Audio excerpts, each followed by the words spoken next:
What sounds like fiction but is actually a real historical event? When King Edward I was young, before he was king, he was a prisoner of Simon de Montfort during a civil war. During his captivity he asked to ride the horses at the castle where he was being held. He proceeded to ride them one by one, tiring them all out. When it came to the last horse he mounted, bade his captors farewell and rode away. All of the other horses were too tired to give effective chase. Wow, that reads right out of a novel written to teach young readers about cleverness or something. Took me a while to find what he said when he fled. He allegedly said, "Lordings, I bid you good day. Greet my father well and tell him I hope to see him soon to release him from custody." His father, Henry III, was also a prisoner. The story of Daniel Inouye, a World War II vet and later senator from Hawaii. His story reads like a bad, over-the-top action movie. As soon as Japanese Americans were allowed to enlist, he dropped out of med school and signed up. Within a year, he became a sergeant and headed a platoon, getting deployed in the Italian campaign. In the battle to save the Lost Brigade, he was shot directly above the heart, saved by a silver dollar kept in his pocket. He was promoted to lieutenant, the youngest officer in the regiment. In the Battle of Santorenzo, he led from the front. As he led his platoon in a flanking maneuver, 3 German machine guns opened fire from covered positions 40 yards away, pinning his men to the ground. Inouye stood up to attack and was shot in the stomach. Ignoring his wound, he proceeded to attack and destroy the first machine gun nest with hand grenades and his Thompson submachine gun. When informed of the severity of his wound, he refused treatment and rallied his men for an attack on the second machine gun position, which he successfully destroyed before collapsing from blood loss. He stood back up. As his squad distracted the third machine gunner, Lieutenant Inouye crawled toward the final bunker, coming within 10 yards. As he raised himself on his left elbow and cocked his right arm to throw his last hand grenade, a German soldier saw Inouye and fired a 30mm Sheathpitcher anti-personnel rifle grenade from inside the bunker, which struck Inouye directly on his right elbow. The high-explosive grenade failed to detonate, saving Lieutenant Inouye from instant death, but amputating most of his right arm at the elbow, except for a few tendons and a flap of skin, via blunt force trauma. Despite this gruesome injury, Lieutenant Inouye was again saved from likely death due to the blunt, low-velocity grenade, tearing the nerves in his arm unevenly and incompletely, which involuntarily squeezed the grenade tightly via reflex arc, instead of going limp and dropping it at Inouye's feet. However, this still left him crippled, in terrible pain, under fire with minimal cover and staring at the live grenade, clenched in a fist that suddenly didn't belong to me anymore. Inouye's horrified soldiers moved to his aid, but he shouted for them to keep back out of fear his severed fist would involuntarily relax and drop the grenade. As the German inside the bunker began hastily reloading his rifle with regular full metal jacket ammunition, replacing the wood-tipped rounds used to propel rifle grenades, Inouye quickly pried the live hand grenade from his useless right hand and transferred it to his left. The German soldier had just finished reloading and was aiming his rifle to finish him off when Lieutenant Inouye threw his grenade through the narrow firing slit, killing the German. Stumbling to his feet with the remnants of his right arm hanging grotesquely at his side and his Thompson in his offhand, braced against his hip, Lieutenant Inouye continued forward, killing at least one more German, before suffering his 5th and final wound of the day, in his left leg, which finally halted his one-man assault for good, and sent him tumbling unconscious to the bottom of the ridge. He awoke to see the worried men of his platoon hovering over him. His only comment before being carried away was to gruffly order them back to their positions, saying, "Nobody called off the war." The marathon at the 1904 Olympics in St. Louis. The first-place finisher did most of the race in a car. He had intended to drop out and got a car back to the stadium to get his change of clothes and just kind of started jogging when he heard the fanfare. The second-place finisher was carried across the finish line, legs technically twitching, by his trainers. They had been refusing him water and giving him a mixture of brandy and rat poison for the entire race. Doping wasn't illegal yet, and this was a terrible attempt at it, so he got the gold when the first guy was revealed. Third finisher was unremarkable, somehow. Fourth finisher was a Cuban mailman who had raised the funds to attend the Olympics by running non-stop around his entire country. He landed in New Orleans and promptly lost all of the traveling money on a riverboat casino. He ran the race in dress shoes and long trousers, cut off at the knee by a fellow competitor with a knife. He probably would have come in first, well, second, behind the car, had it not been for the hour nap he took on the side of the track after eating rotten apples he found on the side of the race. 9th and 12th finishers were from South Africa and ran barefoot. South Africa didn't actually send a delegation, these were students who just happened to be in town and thought it sounded fun. 9th was chased a mile off course by angry dogs. Note: these are the first Africans to compete in any modern Olympic event. Half the participants had never raced competitively before. Some died. St. Louis only had one water stop on the entire run. This, coupled with the dusty road and exacerbated by the cars kicking up dust, led to the above fatalities. And yet, somehow, rat poison guy survived to get the gold. The Russian delegation arrived a week late because they were still using the Julian calendar. In 1904. Seriously. This needs to be a movie. Operation Paul Bunyan. To summarize, some Americans were killed by the North Korean military while cutting down a tree in the Korean DMZ. In response to this, to show the North Koreans that you don't fuck with the United States, America went back to finish cutting down the tree with a little bit of backup firepower to help keep them safe. Specifically, America and South Korea sent a convoy of 23 vehicles and about 140 men, armed with rifles, grenade launcher, vehicle-mounted chain guns, chainsaws, some with suicide vests, some with axes and taekwondo training. They had 27 helicopters circling behind them, 7 of which were attack helicopters. They had B-52s flying overhead, escorted or accompanied by F-4s, F-5s, F-86s, and F-111s, all of which were armed and ready to engage. They moved a carrier offshore. Just behind the border, they had full infantry, artillery, and armored divisions standing by. All this just to chop down a tree. And to send a message, of course. Particularly fucked up is the way one of the initial American casualties died. During the scuffle with the North Koreans, First Lieutenant Mark Barrett escaped on foot and jumped off a low wall into an unseen 4.5-meter depression, possibly injuring himself. After the fight was over, Barrett was noted as missing. From Wikipedia. The UNC force did, however, observe the North Korean guards at KPA number 8 along the UNC emergency egress road, exhibiting strange behavior. In that, one guard would take an axe and go down into the depression for a couple of minutes, and then come back up and hand the axe to another guard, who would repeat the process. This went on for approximately 90 minutes until the UNC guards at OP number 5 were informed that Barrett was missing, at which time they informed their superiors about the KPA activity in the depression. A search and rescue squad was quickly dispatched and found that Barrett had been attacked with the axe by the North Koreans. Barrett was recovered and transferred to a hospital in Seoul via an aid station at Camp Greaves, but died during the journey. North Korean guards tortured him to death for 90 minutes with a small axe, taking it in turns to beat him, but not actually delivering a killing blow. God knows what kind of injuries he must have suffered before he died. Operation Starfish Prime reads like science fiction. Back in 1962, USA pondered what would happen if you detonated a nuclear warhead in outer space, so they did just that. The result was an EMP that made the test instruments go off scale, so it was difficult getting accurate measurements. In Hawaii, almost 900 miles away, the EMP knocked out 300 streetlights. After the detonation of Starfish Prime, several bright auroras could be observed. The visible phenomena due to the burst were widespread and quite intense. A very large area of the Pacific was illuminated by the aurora phenomena, from far south of the South Magnetic Conjugate Area, Tonga Tapu, through the burst area to far north of the North Conjugate Area, French Frigate Shoals. At twilight after the burst, resonant scattering of light from lithium and other debris was observed at Johnson and French Frigate Shoals for many days, confirming the long-time presence of debris in the atmosphere. An interesting side effect was that the Royal New Zealand Air Force was aided in anti-submarine maneuvers by the light from the bomb. The Chinese emperor once ran in circles around a pillar to escape an assassin. He survived. That wasn't just a Chinese emperor. That was Qin Shi Huang, before he united China and became the first emperor in all its history. Searched him up, and his third assassination attempt was fascinating to me.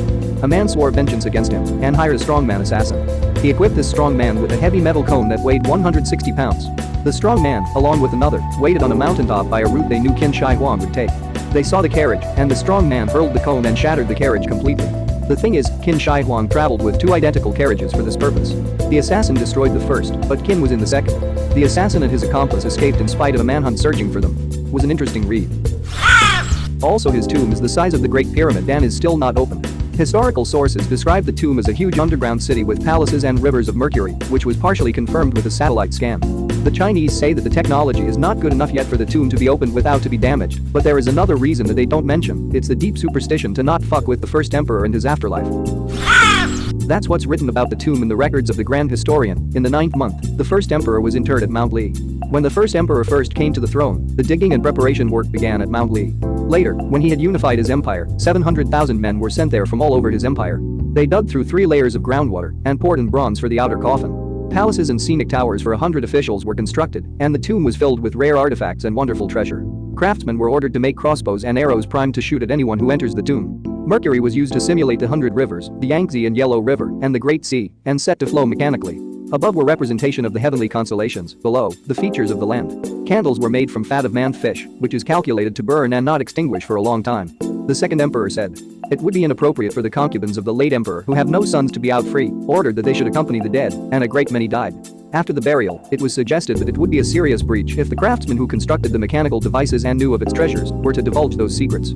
Therefore, after the funeral ceremonies had completed and the treasures hidden away, the inner passageway was blocked and the outer gate lowered, immediately trapping all the workers and craftsmen inside. None could escape. Trees and vegetations were then planted on the tomb mound, such that it resembles a hill. This was written over 2100 years ago in 94 BC. Edit 2. Mercury was associated with immortality in ancient China. That's why he wanted rivers of it in his tomb. Also, he was taking mercury pills to become immortal, and this probably was the main reason of his death. At the end of his reign, he had all the symptoms of mercury poisoning and was very mentally unstable. In his last days, he was basically the Mad King Ares, killing people left and right. I wouldn't be surprised if he was the inspiration. The life of Lamau. She earned her living through singing and dueling demonstrations, usually dressed as a man, a fashion she'd keep with for the rest of her life. She was already so skilled with the sword at this point in her life, quickly surpassing her new lover, that audiences sometimes would not believe that she was actually a woman. In fact, when one drunken onlooker proclaimed loudly that she was actually a man, she tore off her shirt, providing him ample evidence to the contrary. The heckler had no comeback. If Lamau had one overriding flaw, it was an allergy to boredom. In fact, she soon dumped the wandering swordsman, pronounced herself tired of men in general, and seduced a local merchant's daughter. The merchant, desperate to separate the two, sent his daughter to a convent, but again, our heroine found the loophole. La Maupin joined the convent herself and started hooking up with her intended in the house of God. Shortly into their convent stay, an elderly nun died, from unrelated causes, it would seem, and La Maupin reacted the same way anyone might. By disinterring the body, putting it in her lover's room, and setting the whole convent on fire. Her behavior amped up even more when she became an opera singer, basically the rock stars of the day.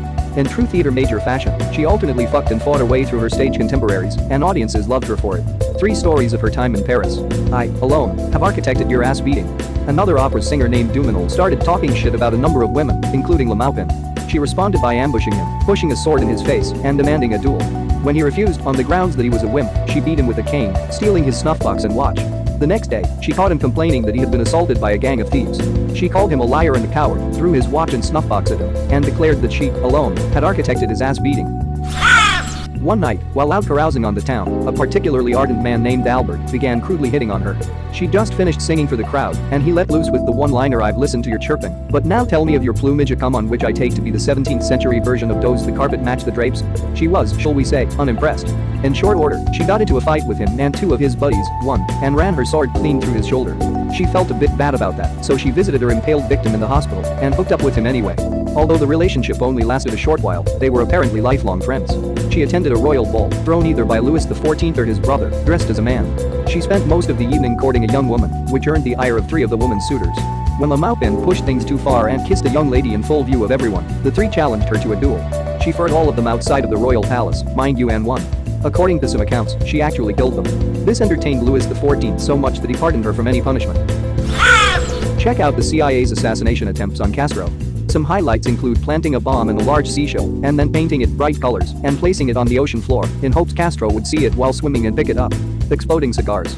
Poison cigars that were supposed to be given to Castro but were instead given to an unknown individual. Spraying Castro's broadcasting station with LSD. Poisoning Castro's shoes so that his beard would fall out. Poisoning a chocolate milkshake, only the pills froze together in the freezer and shattered before they could be placed in the shake. Contaminating a diving suit with a toxic fungus and giving it to Castro, only for the man set to deliver the suit to decide to give him a higher quality diving suit. A ballpoint pen with a very fine hypodermic needle. The Siege of Jadotville. It's the 1960s, and everyone is fighting for influence over the Congo, via mostly proxy war.